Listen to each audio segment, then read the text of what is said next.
Vivo Y03 এবং কি Vivo Y18 আমাদের এই ফোনগুলোর আইএসপি পেন আউট সেম। আমার কাছে যে ফোনটা আছে এটা হলো ভিভো Y03। এই ফোনটা এফআরপি লক করছে, এটা আমাদের আনলক করলে সাপোর্ট আছে কিন্তু কাজ করতেছে না, এটা নতুন লেটেস্ট আপডেট করা একবারে। আমরা এটা ইউএফআই বক্সের মাধ্যমে আইএসপি করে এটাকে আনলক করব।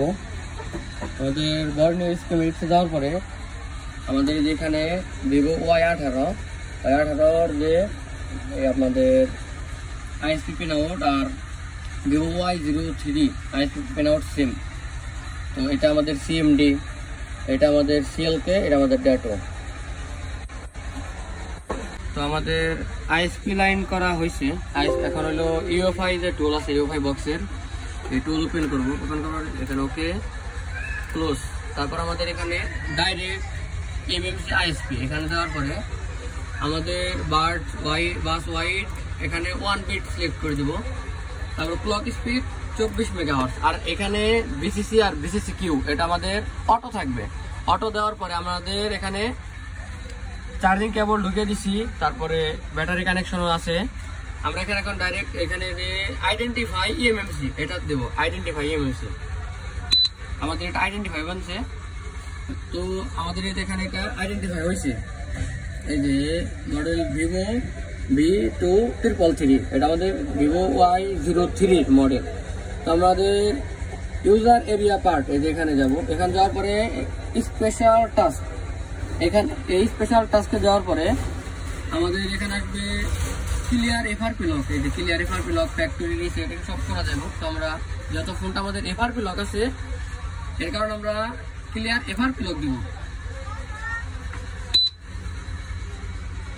আমাদের লক ক্লিয়ার এখানে ডান লেখা আসবে। এই তো আমাদের ক্লিয়ার এফআরপি লক ডান। আমাদের এই ফোনে এখন এই লক নাই, এফআরপি ক্লিয়ার হয়ে গেছে। আমরা আবার এটাকে আইডেন্টিফাই করে তারপর আমরা কানেকশন খুলে নেব। তো আমাদের কাজ শেষ, আমাদের ইউএফআই বক্সের কাজ শেষ। এখন আমরা ফোনটা খুলে তোমার ওপেন করবো। আর ফোনটা ওপেন হয়েছে। ওপেন হওয়ার পরে আমার আগে এখানে আমাদের একটা লকের আইকন আসছিল, এখন এটা নাই। তো আমরা সেট আপ করবো। এখন এখানে সেট আপ অফলাইন আসছে, এখানে অফলাইন ছিল না।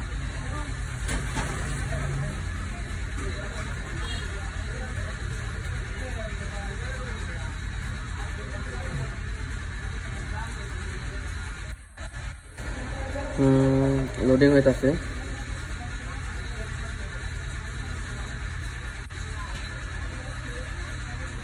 দেখি ফোনটা আপডেট কত দেওয়া আছে।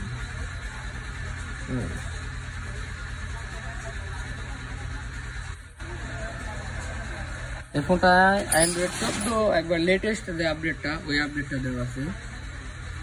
তো আমাদের ফোনটা আনলক করা হয়েছে। Thanks for watching. আনলকিং।